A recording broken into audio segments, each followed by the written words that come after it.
maintain. There will be more to share on this in the weeks ahead, but today marks the start of this effort that we'll embark upon together, this joint parliamentary project, and I'm honored to do it alongside our ally and my counterpart in Israel in leading that effort. Welcome to day 14 of the Democrat government shutdown. It's 2 weeks of Democrats in Congress inflicting untold pain on the American people for nothing other than pure politics, as we've explained at this podium every day of the shutdown. Today, Senate Democrats will have their 8th chance to end this mess by passing our clean, nonpartisan continuing resolution, the government funding bill that would end all of this immediately. Over 3 weeks ago, the House passed that bill, and you all know the details of it. It is completely clean. There are no policy changes, no partisan riders, no gimmicks or tricks at all. All it does is keep the lights on at the current funding levels for a few extra weeks while we complete the normal appropriations process. Now compare that to the Democrats' counterproposal. They're demanding $1.5 trillion in new spending paid for by American taxpayers.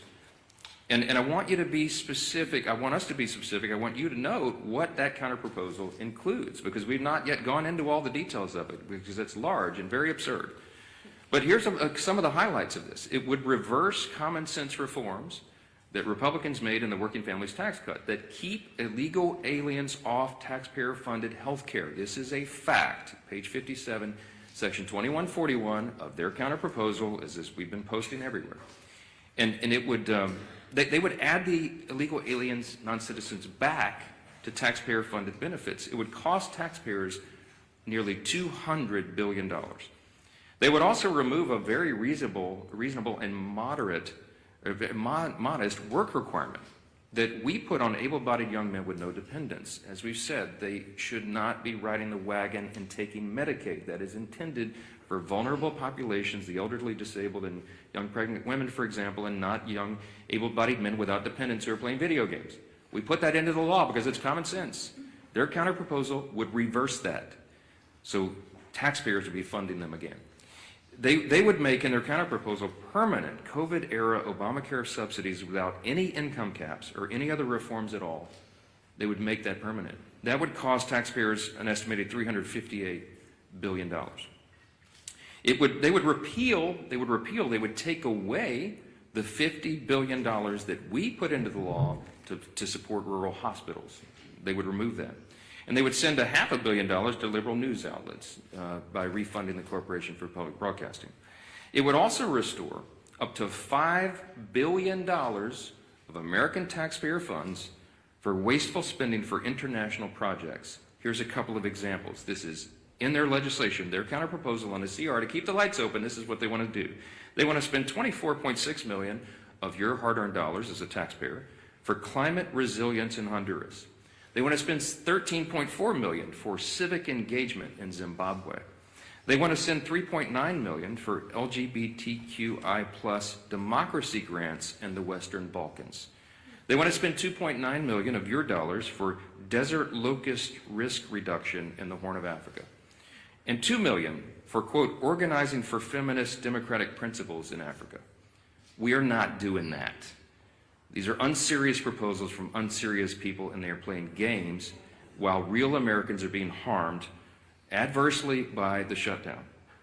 Yesterday, I read you an excerpt from President Obama's speech during the 2013 shutdown when he advocated for a clean CR to reopen the government and resume negotiations.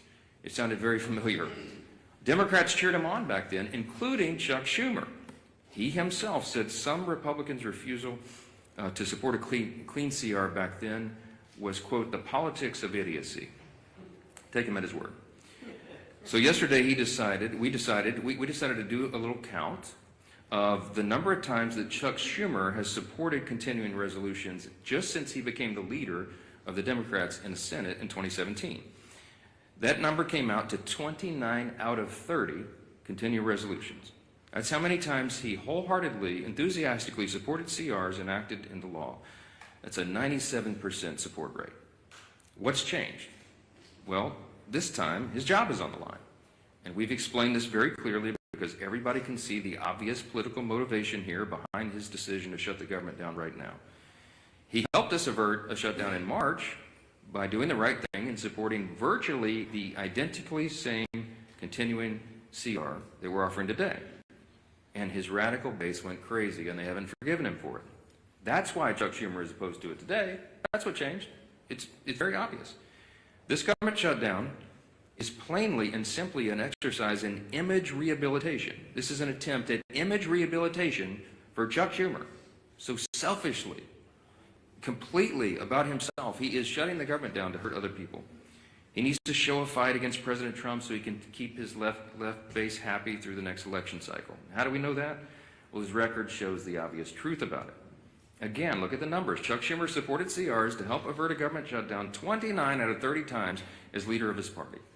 And he emphatically supported every single CR enacted into law since 2017, except for one. And of course, you won't have to do much research to figure out who was in the White House during that time.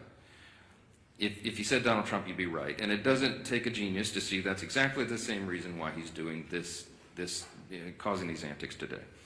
So what you'll also notice about the CRs is that they become routine. It's the routine thing to do around here. It's Washington's bad habit. And a CR was meant to be a temporary measure. Is meant and designed to just keep the government open and funded for the people while Congress finishes its work on a final budget. And that's not happened in a long time. CRs have become too common. It's the status quo. It's not the way the founders intended for this process to work. The appropriations process was envisioned to be an exercise in good stewardship. They wanted the members of Congress to have open, transparent, bipartisan, line-by-line debate so that we could spend the people's money wisely. And that's precisely what Republicans are so eager to return to and what we have achieved. We are pushing that boulder uphill, as I've said, and for the first time since 2019, both chambers, House and Senate, have made real progress towards that stewardship goal. But we just need a little more time to finish it. That's the only thing the House passed CR does. It's a clean, short-term, nonpartisan continuance of funding so that that process can work out. Now, you've all heard Chuck Schumer demand that Republicans have to come to the negotiating table. Well before, this is an important answer to some of the questions that I anticipate you'll ask later because it comes up in every press conference. Why won't you negotiate? Here's the point. We were already doing that. Before the Democrats recklessly shut down the government for their own political purposes, Republicans and Democrats were already engaged in responsible, open, bipartisan processes to find answers to these problems. And what Chuck Schumer means when he says that he wants us to negotiate is that he is demanding, and he said it publicly, I can't believe he says the quiet parts out loud sometimes, but he wants a backroom deal. He wants a backroom deal that the American people will never see. He literally has said, we need the top 4 leaders to go into a room and work this out. Why does Chuck Schumer say that? Because that's how he's operated for decades. He's been in Congress since 1980. I was 9 years old in the 3rd grade when Chuck Schumer got here, okay? He is the broken status quo. We are trying to break the status quo so government works better for the people. And Chuck Schumer is resistant to that because he can't even imagine the way the founders intended for this to work. He doesn't want this open, everybody involved, all members, bottom-up process. He wants 4 people to go in a back room and just make this deal and hoist it down upon everybody else. I'm not participating in that. Chuck Schumer doesn't like that. He doesn't like that we're trying to get Washington to work again because he doesn't know how to operate in that kind of system. And we're certainly not going to allow the American people to be taken hostage for his political gain. I'm going to hand it off first here to the indomitable Dr. Virginia Fox. She is the chairwoman of our House Rules Committee. We call her the Iron Lady of the House. I know she has a lot to say about Democrats' obstruction. She's going to lay out some of the indisputable facts of this government shutdown. Dr. Fox? Thank you, Mr. Speaker. Thanks for your continued work in calling attention to the facts. You remain consistent and concise in explaining to the American people that the Democrats have shut down the government. And thank you to the members of our leadership team and members of the entire conference who've been equally as vocal and engaged. I've listened to the arguments the Democrats have been making since they shut down the government, and I cannot help but shake my head in utter disgust every time. They continue to lie like a rug. They're trying desperately to change the conversation and deflect because they know they're in the wrong and they've dug themselves into a deep, deep hole. We've now entered day 14 of their government shutdown, and as the days go on, more Americans are feeling the pain. Make no mistake about it, this is real pain being inflicted upon real people. Today, 400,000 federal workers will receive partial paychecks. The Speaker called attention to this last week. This will be the last paycheck that these federal workers receive until Democrats grow a spine and reopen the federal government. Meanwhile, you have Chuck Schumer in the Senate, who said in a recent interview, quote, "Every day gets better for us," end quote. His statement is as callous as it is tone deaf, and it reveals to everyone how the Democrats continue to use hardworking Americans as pawns in their own grotesque political game. I'll close with a quick observation.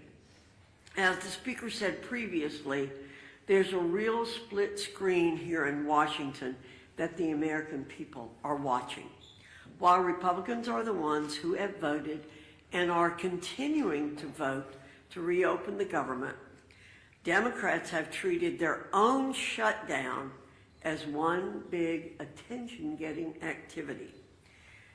They've taken shutdown selfies, posted weird videos of themselves doing everything except working, and they even hosted a live stream that failed to gain any traction whatsoever. How embarrassing. These are not serious people. They continue to play a dangerous game with the livelihoods of Americans. And contrary to what Democrats believe, every day of this shutdown does not get any better for the American people. That's a stone cold fact. Thank you, Mr. Speaker. Well, thank you, Chair Fox. And as the Speaker talked about, a lot of people say, why have the Democrats continued this charade of shutting down the government and inflicting pain, real pain on millions of families across America? And the Speaker laid it out real clear. Chuck Schumer filed an alternative bill weeks ago of his list of demands, literally a list of demands that he said have to be met before he releases the American people from this torrential pain he's inflicting. And it includes $1.5 trillion of new spending on far-left wish lists. Things like, yes, taxpayer-funded health care for illegals. It's in Chuck Schumer's bill. He guts rural hospitals, all as part of his demand to open up the government. It's not only not serious, it's also destructive. It's something that would actually hurt this country. And why? All so that he can show the radicals and the far left of his party that he's fighting Donald Trump. Everybody knows that's what this is about. Chuck Schumer is scared to death for his political future. He is way more concerned about his political job than he is about the jobs of millions of American families. And it's having a real impact on those families. Today, as has been pointed out, day 14 of the government shutdown that Chuck Schumer imposed on the country, and it is the day where checks would normally be starting to be processed for all of the government workers, many of whom will not get a paycheck because of Chuck Schumer's shutdown. You're already starting to see flight delays, families trying to go visit a relative, maybe go see one of their family members get married, go on a family vacation. They're not able to do that because of Chuck Schumer's shutdown. Our men and women in uniform at risk of losing their pay. And I will credit Donald Trump for a lot of things, but if you look, President Trump has not sat by and just waited for Chuck Schumer to get over his tantrum. President Trump has continued to do his job for the American people. And thank God, because the world is a safer place with President Trump at the helm. We saw that yesterday. What an historic day. And again, a real contrast to the temper tantrum that Chuck Schumer's having to appease the most radical elements of the far left base here in America. President Trump traveled to Israel, traveled to Egypt to sign historic peace accords, to oversee the release of hostages. Finally, all of the living hostages returned home to their loved ones after more than 2 years since the October 7th attack by Hamas. And one of the hostages, I think it's really important to hear this, because when you talk about real leadership, not just here in America, and the leadership that President Trump has provided to our country, but what that leadership means to the world, not only to our allies, but to the bad guys around the world. And yes, there are really bad people around the world. One of the former hostages who was released yesterday, Omar Shem Tov, credited President Trump with getting the hostages home. And he said, Hamas, quote, was very scared of Trump. They wanted Kamala to be elected. As soon as Donald Trump was elected, they understood that he wanted to bring us back home. So immediately, the way they treated me changed. That was a direct quote from one of the hostages who was released yesterday. You can see that leadership by President Trump on the world stage. And just such an historic day, a day where people were literally dancing in the streets in Middle Eastern countries. Peace in the Middle East. It used to be a platitude that for decades seemed to be a mirage in the desert. And yesterday it became a reality because Donald Trump said he was going to do something that nobody else thought could be done, but he knew it had to be done. And he made it happen and gave so much closure, important closure to those families, brought their loved ones back home, but told the bad guys that you're on alert. It's a new day in the world. You're seeing all countries come together to see that moment in Egypt where countries from all around the world stood up to terror and said, we're going to restore peace in the Middle East. We're all going to be a part of it. And there's only one man that brought that together, and it was Donald Trump.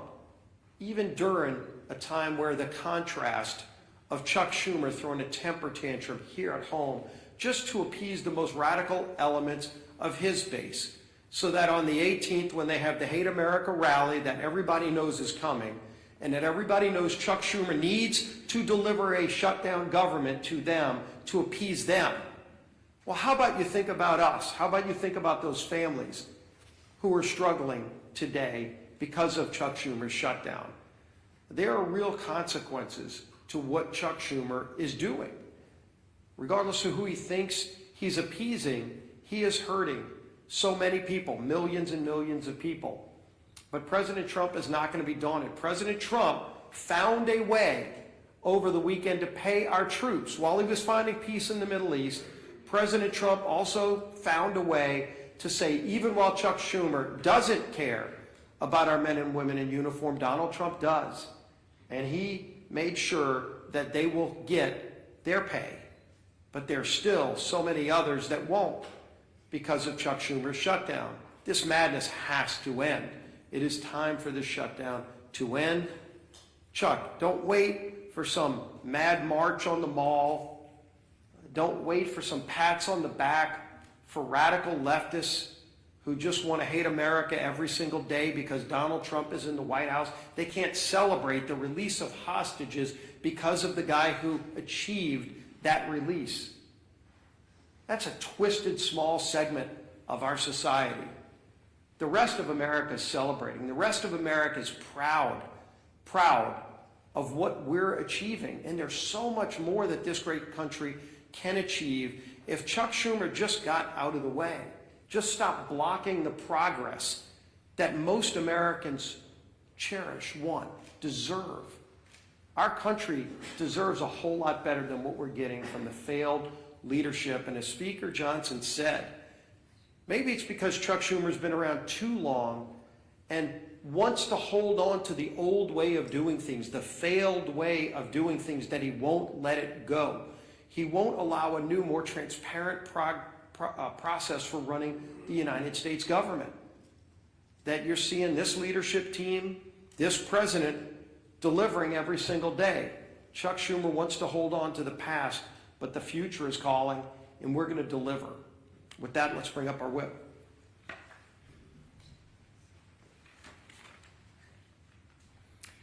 As the speaker noted, today should be a day of celebration. President Trump achieved a historic peace deal in the Middle East. The last living hostages held in captivity by Hamas have been returned with their families, reunited with their families. Yet, we're all here today marking day 14 of the Democrat shutdown. And to make matters even worse, if the Democrats had things their way, this would also mark the first week that our troops would not receive their paychecks. But thanks to the leadership of our Commander-in-Chief, President Trump, members of the military and their families will not be used as pawns in Chuck Schumer's shutdown game. Come tomorrow, our troops will get paid. But the consequences of the Democrat shutdown are real. And unfortunately, they're only just getting started. OMB has already been forced to lay off its first round of federal workers. It doesn't have to be this way. Chuck Schumer, if you open the government today, this would end. If the Democrat shutdown continues, though, more Americans won't see a paycheck at the end of this month. Benefits like SNAP will be put at risk. Airports will be flooded with flight cancellations and delays amid the busiest time to travel all year. And the list goes on and on. Why? Because Chuck Schumer and the Democrats would rather cater to the pro-terrorist wing of their party than to reopen our government. We've said it from this podium, it feels like 1,000,000 times, and we'll say it again. Republicans have done our job. We have a nonpartisan clean CR ready in the Senate to be sent to President Trump's desk immediately, tonight, if they will pass it. We only need 5 Senate Democrats to break ranks with Chuck Schumer, vote for the same CR that they supported just 6 months ago, and reopen the government for the people they were elected to serve. But they have refused to do so 7 times and counting. And each time that they do, hardworking Americans are forced to pay the price. Our message to Senate Democrats today is the same message we've been saying since September 19th. Stop the political games, pass our clean CR, and reopen the government today. With that, I turn it over to our conference chair, Lisa McClain. Well, good morning, everybody. Thank you for being here. And like my leadership team behind me said, it is a glorious day. Think of what happened yesterday. Just imagine for one moment you are a family member of one of the 20 hostages that were released. I mean, think of how that had to make you feel. We all watched it on TV, right? Joy, exuberation. I mean, there were tears of joy. There was relief. There was peace. And that was done because of our president, Donald Trump, put politics aside and said, I am going to stand up for the people. And he brought peace in the Middle East. He talked about it, yes, but yesterday he did it, and actions speak louder than words. He said enough of the political games, and I'm actually going to do what's right. Now compare and contrast that to what's going on today. Chuck Schumer and the Democrats are putting politics over people. So instead of it being a joyous day that we celebrate, here we are in another government shutdown, 14 days in the making. And why? Just ask yourself why. It's clean, no gimmicks.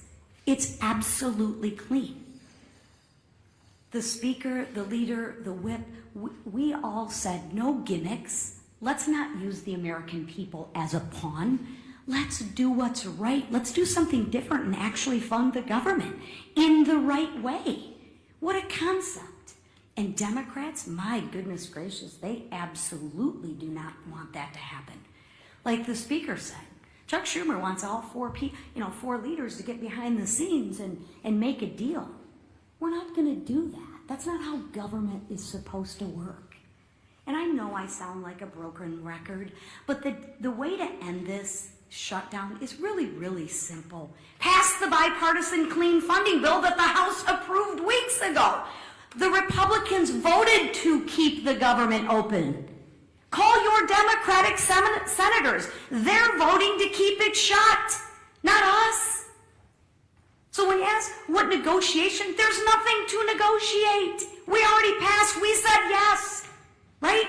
Democrats won't do it. They'd rather please their radical base than put America first. Listen, I'm grateful to President Trump for finding a way to keep milk flowing to moms and babies through the WIC and paychecks going to our troops. Yes, I'm happy, but that's not going to last forever, right? So there again, he's even putting people over politics. I mean, come on. But let's be clear. These emergency measures can't fully fix the Democrats' damage. He can try, but at some point in time, they're going to end. Sadly, as Americans suffer, Democrats, what do? They celebrate. As workers worry about their paycheck, Bernie Sanders worries about his leverage. As TSA agents and air traffic controllers show up without pay, Democrats brag they won't budge until planes fall out of the sky.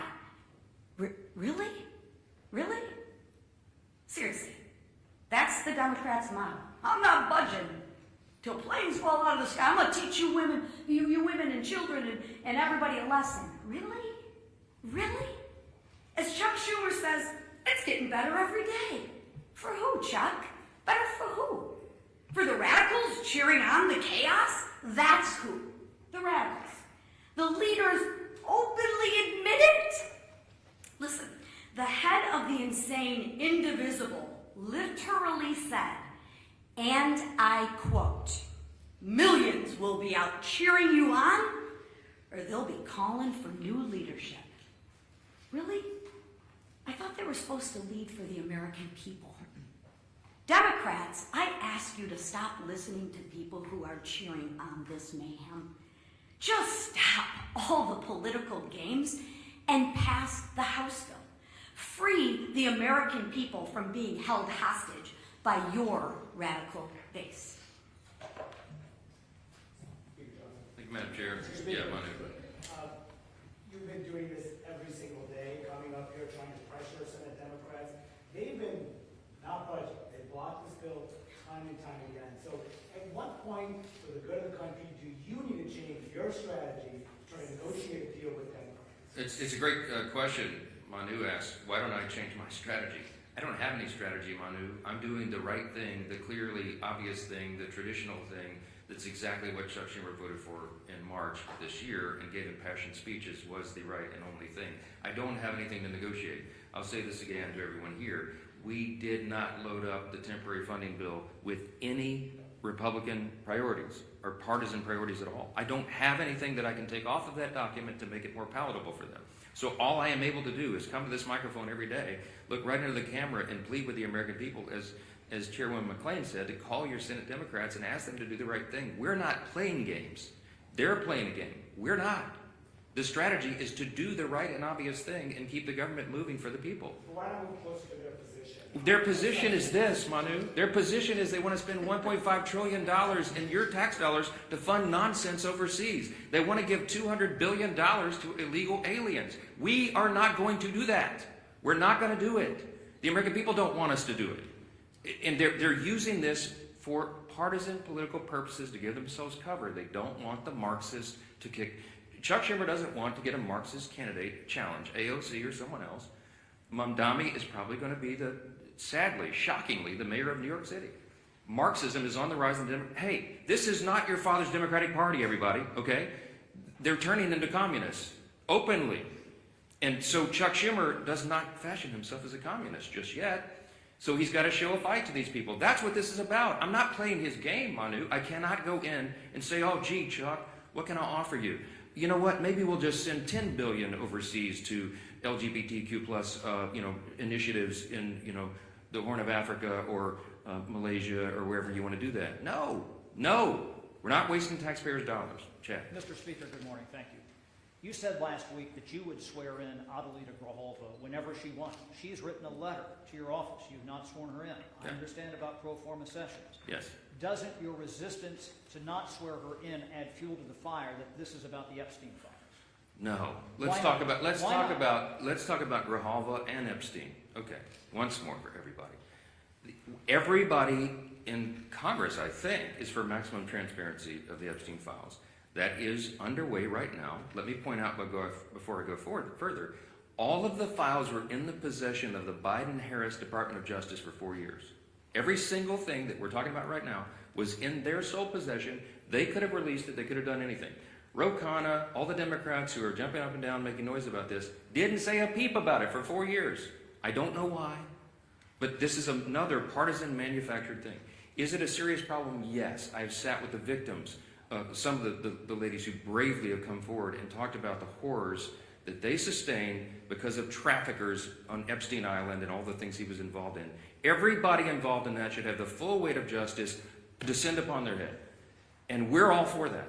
We want every single person who had anything to do with that to be exposed. But there's as many as 1,000 victims estimated. That's what the victims say. There may be 1,000 women who were made to suffer these unspeakable harms because of this.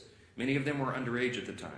They have not all chosen to come forward like some of these other brave women have for obvious reasons. And we have to make sure that when the files are released, their names are redacted so they don't suffer further harm. We have a duty and a responsibility. You can't just wave a wand and just, open the floodgates. You have to make sure that the victims don't suffer additional harms. That's all we've said. Let's make sure it's done the right way. That's underway, by the way. The House Oversight Committee asked the Democrats and Republicans on that committee who are working on that vigorously. As I said, some of the biggest, bulldogs in Congress are on that committee, and they're all joined together in a bipartisan fashion, digging through and releasing documents. 34,000 documents so far, and more on the way. In fact, as I noted a couple of days ago, the attorneys for the House Oversight Committee during the shutdown are still doing work. They were in New York City combing through the Epstein estate files. By the way, that was never even mentioned or anticipated in the discharge petition, for those of you who are following all the details of this. So more is coming out. We're for all of it coming out as soon as possible. The only thing we want to make sure of is that the innocent victims are protected, and I think we have a responsibility to do that. With regard to Grijalva, our dear friend from Louisiana, Julia Letlow, won a special election back in 2021. It was in March, as I remember. Speaker Pelosi took 25 days to administer the oath of office to her. Now, no Democrats, jumped up and down and screamed about that, nor do I recall any Republicans, because everybody understood this is the process of the House. You do it as soon as you're able to do it. Ms. Grijalva won her election, and credit to her. She's going to fill her father's seat. I congratulate her. We're happy for her to serve. I'm going to be happy to administer the oath to her, as I am to every member who wins who is duly elected to this body. It's a great honor. But she won her election after the House was out of session. So we've not had a full session. She deserves to have all the pomp and circumstance that everybody else does. She deserves to have a full House of members and go down and do the speech and have her family and friends in the balcony. That hasn't been scheduled because we haven't had that session yet. As soon as Chuck Schumer opens the government, as soon as Mark Kelly and Senator Gallegos, the two senators from Arizona, Ms. Grijalva's state, will go and join with 3 others and open the government, we're happy. We'll have that as soon as we get back to business. But we have to get back to business. They have to open the government. I don't know how else I can answer that question. Yes, sir. Ahead of some of the planned protest activity this weekend, and in light of some of the images we've seen out of Chicago of federal agents shooting faith leaders with pepper balls and arresting journalists, where's the limit for you on what's acceptable conduct for federal law enforcement, and when is it incumbent on Congress to step up and demand oversight? To demand oversight on federal law enforcement? Well, I've not seen them cross the line yet, and that we have committees of jurisdiction who have that responsibility, but it's not risen to that level. What I've seen is the abuse of law enforcement by radical leftist activists. Most recently, the most threatening thing I've seen yet was the naked bicyclers in Portland who were protesting ICE down there. I mean, it's getting really ugly. They have attacked, physically assaulted officers. People have been arrested. Okay, this is serious business, and ICE and the valiant, brave, patriotic Americans who step up to serve in these dangerous law enforcement positions deserve our respect and our support. And any elected member of this body should be vocally supporting law enforcement. You're supposed to be on the side of the good, not the crazy radicals. Look, I was a First Amendment lawyer.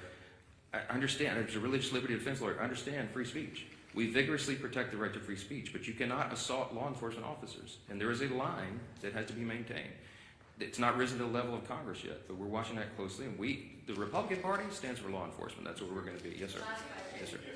What would you say to those who question the legality of the administration repurposing Look, my understanding of this is they have every right to move the funds around, duly appropriated dollars from Congress to the Department of Defense. There were some R&D accounts that had not been spent, and that's my understanding is that's the money that's being used to pay the troops right now. If the Democrats want to go to court and challenge troops being paid, bring it, okay? I'm grateful for a commander-in-chief who understands the priorities of the country, the necessity of national defense, and the urgency that we all feel and have voted for 8 times. Republicans have voted in Congress 8 times now between House and Senate to fund the troops and pay federal workers in all these essential jobs and agencies because we understand the necessity of that. Meanwhile, the Democrats voted 8 times to block their paychecks. I'm grateful we have a president who is willing to step up and do the right thing. Thank you all so much.